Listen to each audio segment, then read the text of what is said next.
bisa jadi 100 gara-gara jadi ban kan gitu. Nah sekarang dijual semua. Bahkan lebih parah lagi sekarang, kita sudah kasih kekayaan alam itu kepada investor. Biji nikel itu investornya dari 23, 21 dari China daratan itu. Yang abang bilang mereka mendapatkan manfaat 90% dari ini fantastis ini. Jadi kalau pabrik mereka di China beli biji nikel di pasar Shanghai itu harganya $80. Pemerintah Indonesia menetapkan harganya $34 saja kalau di sini. Tidak ada. Uang tadi kan banyak sekali di luar. Ada sudah data di kantongan saya. Data di Kementerian Keuangan ada. Di situ dihitung ada 11.000 triliun yang disimpan di luar. Di kantong saya beda lagi, lebih banyak. Karena memang sumbernya berbeda. Sumbernya sumber internasional semuanya, tapi berbeda. Tidak apa-apa.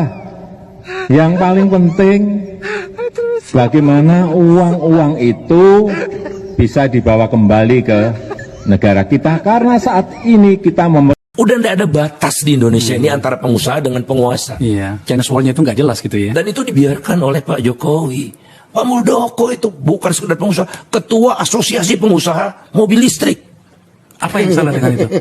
Penguasa dia. Penguasa itu membuat kebijakan, memberikan subsidi. Nah, dia yang datang-datang ke Menteri Keuangan itu, cepet dong keluarkan. Mengerikan. Pak Luhut juga punya perusahaan sepeda motor listrik. Dia ngomong subsidi sepeda motor untuk dirinya sendiri. Bagaimana sih Pak? Bagaimana mungkin subsidi yang dikeluarkan oleh pemerintah kepada penjual? Bagaimana caranya? Kan harusnya di pembeli, di rakyat lah. Dan mobil subsidinya itu ke produsen. Mobil itu, kalau Bang Akbar mau beli mobil listrik, itu antrinya 6 bulan. Dan disubsidi, gila. Kan kalau tidak laku disubsidi gitu kan. Ini udah laku tanpa disubsidi pun mobil itu udah laku di Indonesia. Dan ternyata tetap dapat subsidi. Subsidinya puluhan juta per mobil. 70. Nah, sepeda motor 7 juta. 70 juta per mobil. Masya Allah, nggak pernah kejadian. Nggak ada kejadian. Nah itulah tidak jelasnya sekarang tidak ada batas lagi antara penguasa dengan pengusaha. Tangan kirinya bikin regulasi, tangan kanannya melaksanakan regulasi di pasar. Oh ya badi terus, kira-kira orang Jawa bilang gitu. Ya pasti untung Pak. Jadi when you are regulator, then you're not market player. If you're a market player, ya jangan jadi regulator. Kita tunjukkan kekuatan semangat, kekuatan spiritual yang kita miliki untuk meraih yang dijanjikan oleh Republik ini. Kita yakin dengan niat baik, berjalan bersama dengan orang-orang baik, dengan tujuan baik, itu pintu langit. Insya Allah akan membukakan jalan-jalan baru untuk kita bisa menjalankan amanat dengan sebaik-baiknya. Insya Allah bukakan pintu-pintu kemudahan itu bagi kita semua. Dan ikhtiar ini bukan tentang satu orang, bukan tentang satu kelompok, bukan tentang satu bagian dari bangsa ini, tapi ini tentang nasib seluruh komponen bangsa, ini tentang anak cucu kita dan masa depan bangsa kita. Insya Allah kegiatan ini dapat terus berlanjut, bahkan jika Allah Subhanahu wa Ta'ala izinkan, insya Allah keberhasilan akan berada pada kita semua. Sekali lagi kami sampaikan selamat, salam ta'zim untuk semua, khususnya kepada Ketua Majelis Syuro PKS Habib Salim Segaf Al-Jufri, Presiden PKS Bapak Ahmad Saihu, dan seluruh keluarga besar PKS sekalian. Terima kasih. Assalamualaikum warahmatullahi wabarakatuh.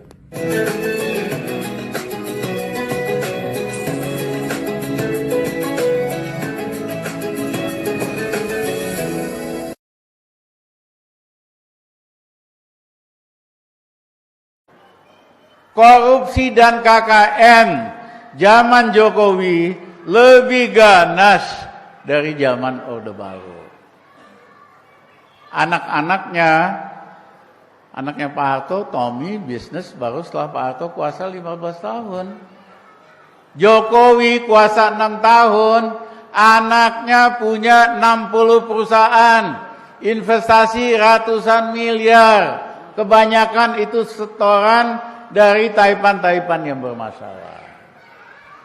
Jadi lebih ganas korupsi dan KKN hari ini dibandingkan zaman Orde Baru. Yang kedua, Soeharto hanya bikin bikin dinasti bisnis, bukan dinasti politik. Jokowi 7 tahun kuasa, bikin dinasti bisnis, bikin dinasti politik. Anaknya jadi wali kota, jadi mantunya, bentar lagi anaknya di ini. Enak aja Jokowi ini. Enak aja dia mau bikin dinasti bisnis sama politik. Siapa lu? Kagak tahu diri, tahu nggak? Oleh karena itu, kita stop lah ini barang. Nah, ini parah nih.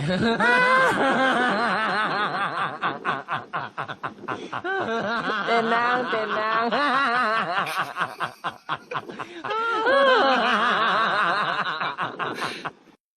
Nah, ini parah nih.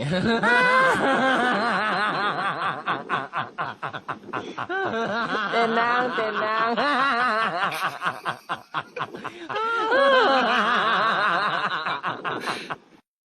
Nah, ini parah nih.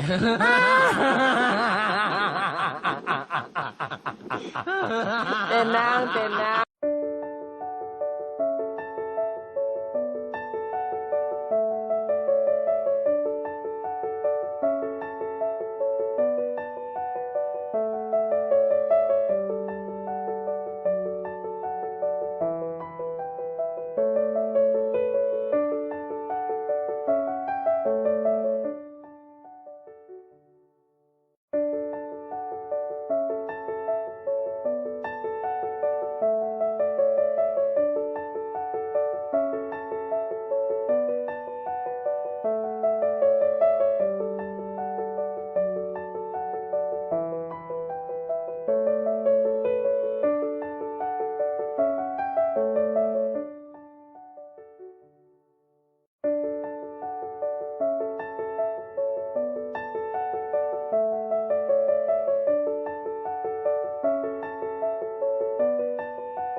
Which country in the world has the most effective election system? In Somalia, it takes 20 to 30 days for the election results to be made known. In America, within few hours after the election is over.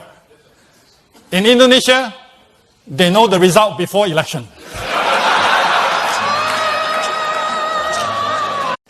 Which country in the world has the most effective election system? In Somalia, it takes 20 to 30 days for the election results to be made known. In America, within few hours after the election is over. In Indonesia, they know the result before election.